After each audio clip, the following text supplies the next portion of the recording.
From the CyberHub bunker and studio, you're tuning in to the CyberHub Podcast. And now for your host and CISO, James Azar. Good morning, gang. What's happening? Let's get this background out the way here. There we are. This should be better. Yeah, this should be better. Do we want to reverse this? Do we want to do that? I don't know what's happening here. But anyways, here we are. Welcome to another episode of the CyberHub Podcast. We're wrapping up 2022. No predictions. This is a no prediction show. I'm going to talk about what I consider to be the top 5 stories of this year. I've written a blog on it. It's available on our website at cyberhubpodcast.com. Go to the blog. You can catch it. It's got links, everything you want. Also in the show notes, it's there as well. Hey, Reggie, and congratulations on the new role, buddy. I'm really, really proud of you, and they've got themselves a gem with having you as their new IR manager. Morning to Celeste, and morning to Dallas from morning to Michael from Dallas. Thank you all for being here live. LinkedIn, Facebook, YouTube, Twitter, Twitch, everywhere else we're at. Every show starts with a cup of coffee. So does this one. By the way, this is my 2023 mug that I'm breaking in today with all of y'all to wrap up 2022. So coffee cup, cheers. I've got 5 things that stuck out to me this year, and you guys feel free to comment. Happy to have these discussions. I think it's critical in our industry, and those who know me and have worked with me understand how much I value debate. My top story of the year was Joe Sullivan's prosecution in the 2016 Uber breach that now has Joe facing, now that he's been convicted, facing 8 years in prison. The reason I say this is because of not justifying what Joe did or didn't. And in the new season of CISO Talk, there's enough. I'm telling you, we have continuous debate almost in every episode over this specific case. I think this kind of, to me, this goes into a whole different scenario, and I'm going to switch this up just a little bit, folks. So I'm going to go back to our traditional view. I think this view, it makes it easier for all of y'all watching to be able to read if you're not pulling it up as well. And for those listening, they can actually catch it on the website. But here's where I'm going to with this is, if you look at what happened to Joe Sullivan, he was prosecuted, charged and found guilty. He was a federal prosecutor, meaning Joe was not a security practitioner per se. He was really a lawyer. That was his career path. He worked in the Department of Justice. He actually got prosecuted by the office he once managed before taking the Uber CISO job. And I think this goes into a few different things. And you know, hindsight's always 20/20. But for me, what stuck around the most with this specific story is he was the only one prosecuted. He knew better. And even though security has some legal ramifications, being a lawyer doesn't absolve you of that. And I think part of the reason he's faced the harsh end of this is because he was a federal prosecutor, because he was an attorney. The law wouldn't take ignorance. This seemed to be deceptive in its nature. Joe did make some really bad moves here, but this has changed the discussion with CISOs. This changed the discussion in the boardroom. It's made a lot of us in the CISO role reconsider the things we do and reconsider how we report these breaches. The second story that really stuck out to me this year has been Okta and the LastPass breaches. Breaches with ES multiples. Okta has had a year they would soon want to forget. I'm sure there are people in Okta sitting right now with champagne bottles on ice, counting down to the drop of the ball at Times Square tomorrow at midnight. They've got a countdown clock of 37 hours until 2022 is over and 2023 starts, and that's what they're waiting for because they've had quite the year. The year really did start with Okta having a third-party forensic firm breach where people were able to get access to some of the back end, but not really get into customers. Then in August, Twilio was breached, and Okta had a compromise because of that. The Twilio and DoorDash and many others, the impact to Okta wasn't as big, but nonetheless, they were named and they were part of the victims of the Twilio breach. Then comes December, where Okta has essentially confirmed it had a major security incident. And what I mean major, I'm talking Microsoft SolarWinds types of incident, where their entire Git repository was breached and copied, impacting their workforce identity cloud product. So not everything, but just workforce identity cloud. They said that makes up 10%. But there's things within code and within different applications within the environment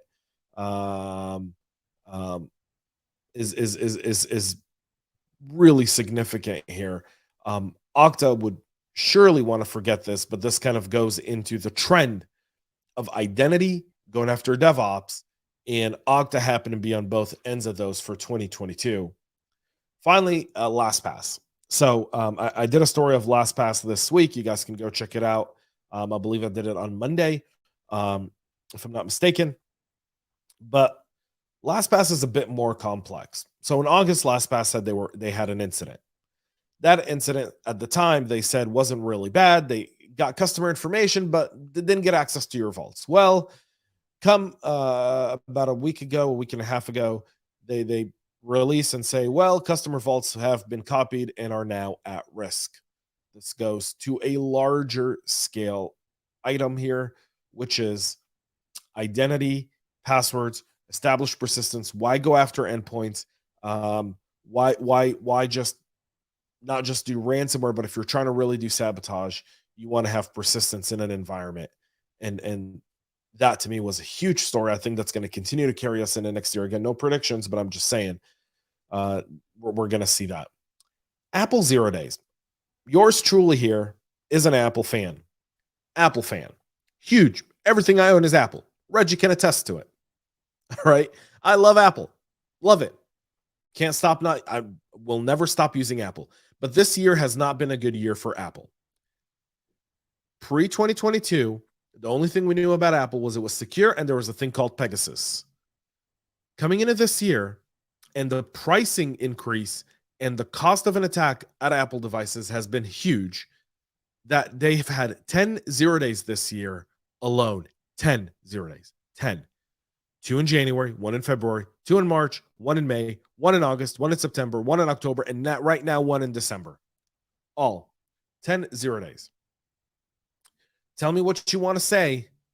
Apple's not having a good year when it comes to their OS. Clearly, there are significant vulnerabilities within the Apple OS systems, and you can no longer look at it blindly. You do have to reinforce it. There are going to be things people are going to need to do, and Apple is definitely there now, and I think that's a huge and a big one, a big story for me personally. Again, this is my personal opinion. You guys can disagree with me. Reggie here says the return of Imitat as a payload delivery system is his story of the year. It just will not go away. Agreed. It's a story, but I'm kind of looking more strategic, Reggie. Not dismissing yours. I think you're absolutely right. Mudge being a whistleblower to me was also a very big story. Those of us who've been in the community long enough know, have heard or spoken or interacted with Mudge at one point or another. He had a very short tenure and a rocky one at Twitter, pre-Elon Musk Twitter. And he came out as a whistleblower right in the midst of the collapse of Elon buying Twitter, that Elon ended up, obviously now we know Elon bought Twitter, and we've got the Twitter files coming out. And I've been going over the Twitter files, and everything that Mudge kind of talked about from a dysfunction perspective is actually backed up by the reporting of Matt Taibbi and Barry Weiss over at the Free Press of the vast misconduct by Twitter leadership, and why Mudge can't help but looking across the road at Joe being prosecuted and Twitter being under an FTC order, and the leadership not wanting to report all the different risks to the board, felt like he might be the next guy who could be facing this. And in an effort to save himself, became a whistleblower. There could be some financial means to it. I get both sides of the story, but what Mudge has painted, I think now has become abundantly clear to be correct, and to understand that the previous leadership really, really put users and many other people at risk at Twitter, significantly. My final one of the year is China and TikTok. This has been the year where finally we're seeing some real action being taken by organizations, nations, and human rights groups against China. First of all, be where credit is due.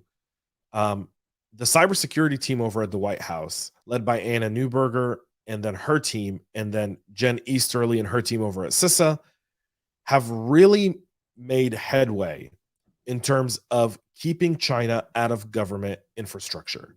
They've done so successfully. Now, Congress needs to do its part and ban TikTok nationwide completely.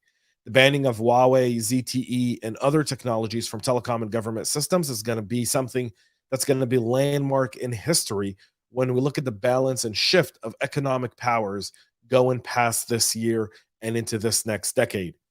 China was on the on the edge of being able to control every single major telecom network in the world with their tech. This fight back, this banning of it, this pushing it out is significant, and it's changing the dynamics, of global commerce, where companies like Apple and companies like HP and companies like Dell are now shifting their supply chains away from China and into places like India, into places like South America, Mexico, and others, where there's a bit more oversight and a bit more trust. The battle is still long. It hasn't won, but we're finally taking steps in the right way beyond talk. And I'll be very clear with my criticism. The Trump administration and Secretary Pompeo at the time spoke and took some actions, but they never went far enough. This administration seems to want to go at least farther than they did.